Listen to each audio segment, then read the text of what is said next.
பெல்ட்ரான் லீவா organisation BLO அப்படின்ற ஒரு அமைப்பு. இவங்க வந்து பாத்தீங்கன்னா மெக்சிகோல வந்து பல கும்பல் இருக்கு.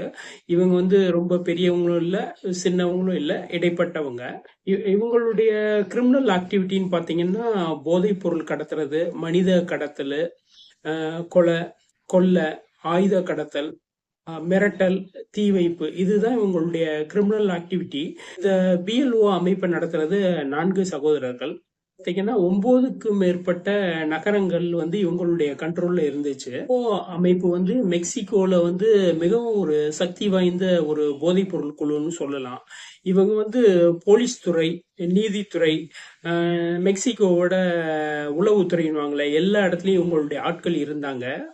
அதுக்கேத்தாப்புல பல வேலைகளை இவங்க வந்து செஞ்சாங்கன்னு தான் சொல்லணும். மாநிலத்துல வந்து ஒரு பாப்பி விவசாயியோட மகன்களா தான் இவங்க வந்து பிறந்தாங்க. இவங்க வந்து சீனோலோ ஓசிஜியும் மற்றும் பாத்தீங்கன்னா எல் சாப்போவோட பாதுகாப்பு ஒரு அடியாட்கள் குழுவா தான் இவங்க வந்து ஃபர்ஸ்ட் இருந்தாங்க. அடுத்து வந்து ஒரு ஸ்டேஜ்ல வந்து என்னன்னா எல் சாப்போவோட நெருங்கிய நட்புல தான் இருந்தாங்க. அவங்களுக்கும் சீனோலோவுக்கும் ஏற்பட்ட ஒரு பிரச்சனையின் காரணமாகவும் சரி, ரெண்டாவது வந்து என்னன்னா தன்னுடைய சகோதரர் ஒருவர் வந்து அரெஸ்ட் ஆகிறதுல மெயின் காரணம் வந்து எல்சா போதும் அப்படின்னு வந்து அவங்க நினைச்சாங்க. அது உண்மையும் இருந்துச்சு. மேற்கொண்ட நடவடிக்கையில வந்து இவங்க வந்து பழி வாங்கப்பட்டாங்க, சில பழிகளையும் தீர்த்தாங்க அப்படின்னு சொல்லலாம். இந்த 4 பேர்ல ஒருவரான அல்பர்டோ பெல்ட்ரான் லீவா, இவங்களை பத்தி ஃபர்ஸ்ட் முதல்ல பார்க்கணும். ஏன்னா இவரை பத்தி தெரிஞ்சாதான் இந்த டீமோட வந்து ஒரு பெஸ்ட் நெட்வொர்க் தெரியும். ஸோ இந்த 4 பேர்ல வந்து இவர் வந்து துருதுருன்னு வேலை செய்யறவரு. இவரை வந்து ஃபர்ஸ்ட் வந்து மெக்சிகோ வந்து காவல்துறை வந்து இவரை பிடிக்குது. ஸோ இவரை பிடிச்சோன்னு தான் அந்த அதோட பேசிக் மைய ஆட்டமே வந்து ஆடுது. இவர் தான் மெயின் பாயிண்ட். அதாவது இவர் வந்து என்னன்னா ஒரு துணை தலைவரா இருந்தாலும் இவர் தான் வந்து என்னன்னா எல் சாப்போவோட மெயின் அந்த போக்குவரத்து மெக்சிகோல இருந்து அமெரிக்காக்குரிய வந்து போதைப் பொருள் சப்ளை பண்றதுல இவர் தான் மெயின்ல இருந்தாரு. இவர் தான் இவருடைய கண்ட்ரோல்ல தான் எல்லா விஷயமும் நடந்துட்டு இருந்துச்சு. இவர் வந்து பாத்தீங்கன்னா ஜனவரி 21 1971 பிறந்தாரு. இவர் மெக்சிகோல இருக்க குலியோ கானாவில் வந்து பிறந்தாரு. பேர் வந்து பாத்தீங்கன்னா எல் மோகோமோ, அதாவது வந்து பாலைவன எறும்புன்னு சொல்லலாம். சாப்போ குஸ்மானோட தலைமையின் கீழே வந்து சினோலா வந்து உருவாக்கப்பட்டது. அதுக்கு வந்து முக்கிய பொறுப்பினரா இவங்களுடைய சகோதரர்கள் வந்து விளங்கினாங்க. மெக்சிகோவோட போதைப்பொருள் விவகாரத்துல வந்து போக்குவரத்து வழிகள், அதோட கண்ட்ரோல் சிஸ்டம் எல்லாமே வந்து இவங்க கண்ட்ரோல்ல இருந்துச்சு. மெயின் பணின்னு பாத்தீங்கன்னா கொலைகள், கடத்தல், மிரட்டி பணம் வாங்குறது, ஸோ இந்த மாதிரி வேலையெல்லாம் இவர் வந்து முக்கியமான பங்கு வகிச்சாரு. இவர் வந்து பாத்தீங்கன்னா முக்கியமா வந்து மெக்சிகனோட அரசியல்வாதிகள், சட்ட ஆலோசகர், அமைச்சர்களோட இவர் வந்து ஒரு நெருங்கிய தொடர்புல இருந்தாரு. 1990 இருந்து 2014 வரை வந்து தென் அமெரிக்கா, மெக்சிகோல இருந்து அமெரிக்காவுக்கு வந்து அதாவது கொக்கைன் போதைப் பொருள், மெத்தமைன், அந்த மாதிரி பொருள் எல்லாத்தையும் வந்து இவங்க வந்து நிலம், நீர், காற்று, அதாவது என்னென்ன வழியில கடத்த முடியுமோ ஃபுல்லாவே அதை வந்து கடத்தினாங்க. இவர் வந்து பாத்தீங்கன்னா ஜனவரி 21 2008 வந்து கைது செய்யப்படுறாரு. 9 லட்சம் அமெரிக்க டாலர்கள், 2 சூட்கேஸ் நிறைய வந்து பணம், கன்னடிய பணம், ஆடம்பர கடிகாரம். அவரை கைது பண்றப்ப சம்பவ இடத்துல வந்து கையெறி குண்டு, ஒரு 40 புல்லட் ப்ரூஃப் ட்ரெஸ், இதெல்லாம் சேர்த்து இவரோட சேர்த்து கைப்பற்றுறாங்க. மெயினா வந்து என்னன்னா கொக்கைன், ஹெராயின், மரிச்சுவானா சொல்லி ஒத்துக்கிட்டாரு. 2002 இருந்து 2012 வரை வந்து போதைப் பொருள் வந்து அனுப்பிய குற்றத்துக்காக வந்து அவருக்கு வந்து என்னன்னா 40 வருஷம் சிறை தண்டனை விதிக்கிறாங்க. இந்த 40 வருஷத்துல வந்து பரோல் எதுவும் இல்லை அப்படின்ட்டு இவருடைய சொத்தை எல்லாத்தையும் வந்து ஜப்தி பண்ணணும்னு வேற சொல்லியிருந்தாங்க. ஸோ தன்னுடைய சகோதரர் கைது செய்யப்பட்டதுக்கு முக்கிய காரணம் வந்து எல் சாப்போதான்னு வந்து அவங்க வந்து குற்றம் சாட்டினாங்க. அதை தொடர்ந்து வந்து பாத்தீங்கன்னா பதிலடி கொடுக்க ஆரம்பிச்சாங்க.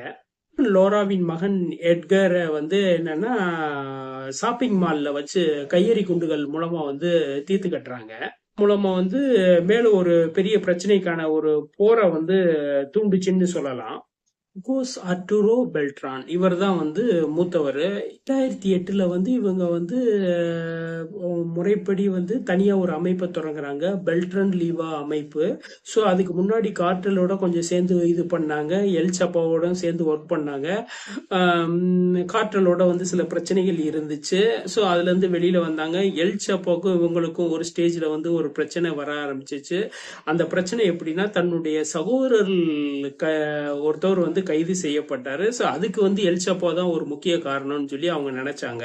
பெல்ட்ரான் லீவா அமைப்போட வந்து முக்கியமானதுன்னா அவருடைய லாஸ்ட், அதாவது முதல்ல வந்து கைது ஆனவர் இவர் தான் வந்து என்னன்னா, இந்த அமைப்போட வந்து ஆயுதங்கள் கடத்தல்கள், அதாவது போதைப் பொருளை வந்து கடத்துறதுக்கான எல்லா விஷயங்களையும் வந்து கரெக்டா மூவ்மெண்ட் எல்லாமே பண்ணவர். அதுல முக்கியமான பங்கு வகிச்சவர் இவர் தான். ஃபர்ஸ்ட் ஆர்ட்ரோ பெல்ட்ரான் வந்து பாத்தீங்கன்னா, அது எதுவும் முன்னாடி இருந்து கண்காணிப்பாரு. ஆனா உள்ள இறங்கி வேலை செய்யறது அந்த 4வது ஃபர்டோ பெல்ட்ரான் லைவா தான் வந்து எல்லாத்தையும் உள்ள இறங்கி வந்து வேலை செய்யறது. உண்மையிலேயே வந்து நில உழைஞ்சாரு. ஏன்னா அவனுக்கு தான் வந்து எல்லா நெட்வொர்க்கும் ஃபுல் அத்துப்படி உள்ள இறங்கி வேலை செய்வாரு. அவருடைய கண்ட்ரோல்ல தான் எல்லாமே வந்து உள்ள வந்து செயல்பாடுகள் எல்லாம் இருந்துச்சு. ஸோ இவர் ஒரிஜினல் தலைவராக இருந்தாலும் துணைத் தலைவரா தம்பியா இருந்து தான் எல்லாமே பண்ணிக்கிட்டு இருந்தாரு. ஸோ எல் சப்போ குஸ்மான் வந்து என்னன்னா, இவங்களை பிடிக்கிறதுக்கான வழிகளையும் வந்து போலீஸ்க்கு வந்து லீக் அவுட் பண்றாரு. ஏன்னா இவங்ககிட்டயும் மெக்சிகன் காவல்துறை, உளவுத்துறை, உயர் அதிகாரிகள் கான்டாக்ட் இருக்கிற மாதிரி எல் சப்போ வந்து இவங்களை விட பெரிய பாஸ். ஸோ ஆப்போசிட் பார்ட்டி அவருக்கும் வந்து பெரிய பெரிய கான்டாக்ட் இருக்கு. இவங்களை பிடிக்கிறதுக்கான வழிவகைகள் எல்லாம் வந்து கொடுக்குறாரு.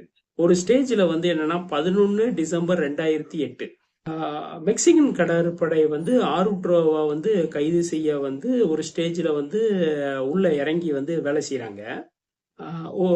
மேரோலோஸ்ன்ற இடத்துல வந்து அவர் இருக்கிறதா முடிவு பண்ணி வந்து கடற்படை அதிகாரிகள்லாம் உள்ள குவியறாங்க. ஸோ ஒன்று பிடிக்கணும் அல்லது கொன்று குவிக்கணும், இதுதான் இது. அங்க வந்து பாத்தீங்கன்னா, 10க்கு மேற்பட்ட விபச்சாரிகள், 14க்கு மேற்பட்ட மெய்காப்பாளர்கள் அங்க இருந்திருக்காங்க.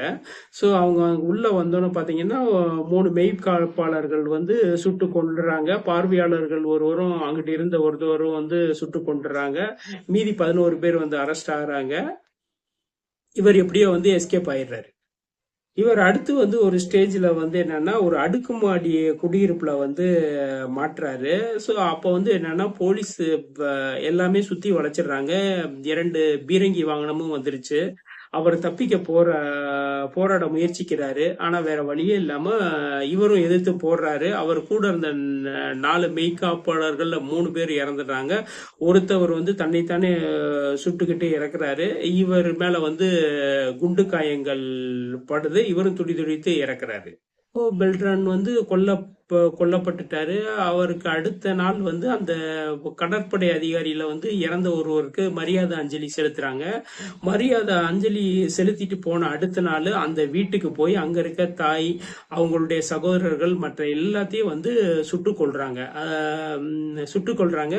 ஸோ ராணுவத்துக்கும் வந்து ஒரு எச்சரிக்கை கொடுக்குறாங்க. என்னன்னா, ராணுவம் மேற்கொண்ட முயற்சியில வந்து அந்த குரூப்ல வந்து ஒரு ஆளை மட்டும் கைது பண்றாங்க. அவரும் அதை ஒத்துக்கிறாரு.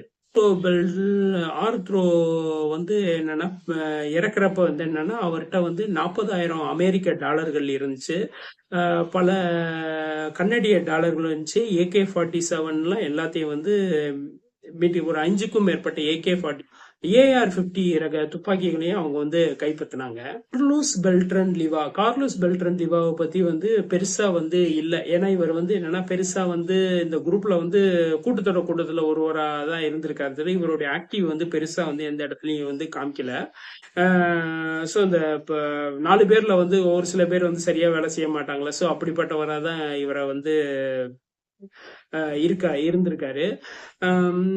ஸோ அண்ணன்கள் கூடயும் தம்பிகள் கூடயும் தான் இவருடைய டிராவல் வந்து இருந்திருக்கு. ஒரு ஸ்டேஜில் வந்து எல் சாப்போ குஸ்மனோட ஒரு நெருக்கம் இருந்திருக்கு. தன்னுடைய சகோதரர் கைது செய்யப்பட்ட போது அதுக்கான காரணம் காட்டி இவங்களும் வந்து என்னென்ன வகையில் அவரை பழி வாங்கணுமோ அதுக்கான விஷயங்கள் எல்லாமே நடத்துறாங்க.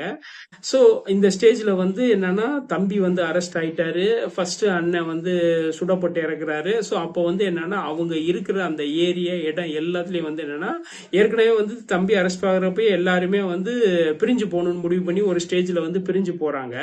ஸோ இப்படி இருக்கப்பட்ட ஸ்டேஜ்ல ஃபர்ஸ்ட் அண்ணனை வந்து மெக்சிகன் கடற்படை உயர் தலைமை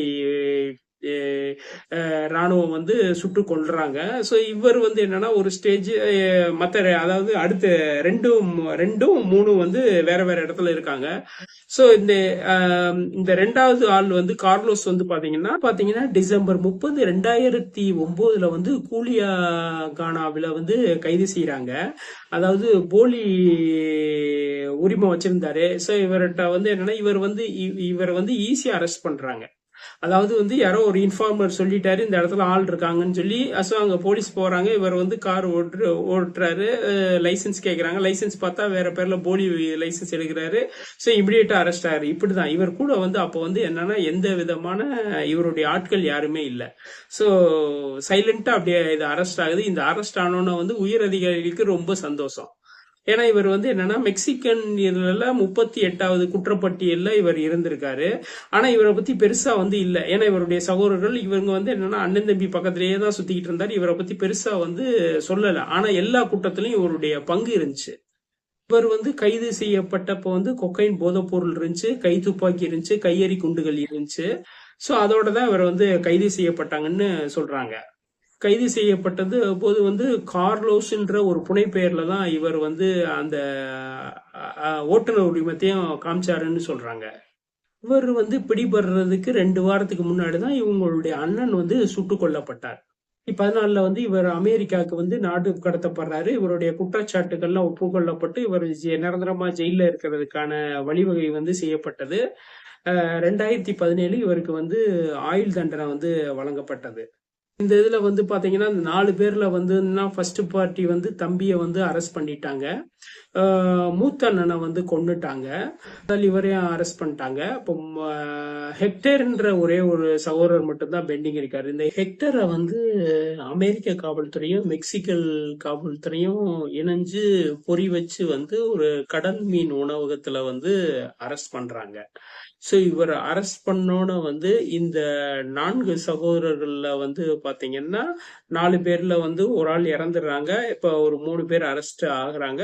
3 பேர் வந்து என்னன்னா நாடு கடத்தப்பட்டு அமெரிக்க சிறையில வந்து இருக்காங்க. இதுல வந்து இந்த ஹெக்டேர் இப்ப அரெஸ்ட் ஆன ஹெக்டேர் வந்து ஒரு ஸ்டேஜ்ல ஜெயில இருக்கப்ப 18 நவம்பர் 2018 வந்து நெஞ்சுவலி ஏற்பட்டு வந்து அமெரிக்க ஜெயில் மருத்துவமனையில வந்து போறாரு. ஒரு ஸ்டேஜ்ல வந்து மூச்சு திணறி வந்து ஹார்ட் அட்டாக்ல வந்து இறந்துடுறாரு. மீதி 2 பேரும் தங்களுடைய வாழ்நாள் ஃபுல்லா வந்து ஜெயில வந்து இருக்காங்க. தன்னுடைய வாழ்நாள் ஃபுல்லா இறுதி வரை வந்து அங்கதான் வந்து கழிக்க போறாங்க. எந்தவித பரவலும் இல்லாம. இவங்களுக்கு பின்னாடி இவங்களுடைய ஒத்துழைப்புல வாழ்ந்த உயர் அதிகாரிகள், நீதிபதிகள் எல்லாத்தையும் வந்து பொறி வச்சு பிடிக்கிறாங்க. ஒவ்வொருத்தரா அரெஸ்ட் பண்றாங்க. இவங்களுக்கு பின்னாடி வந்து சில குரூப் வந்து உருவாகுது. அந்த குரூப்ல வந்து சில சின்ன சின்ன தலைவர்கள் எல்லாமே இருக்காங்க.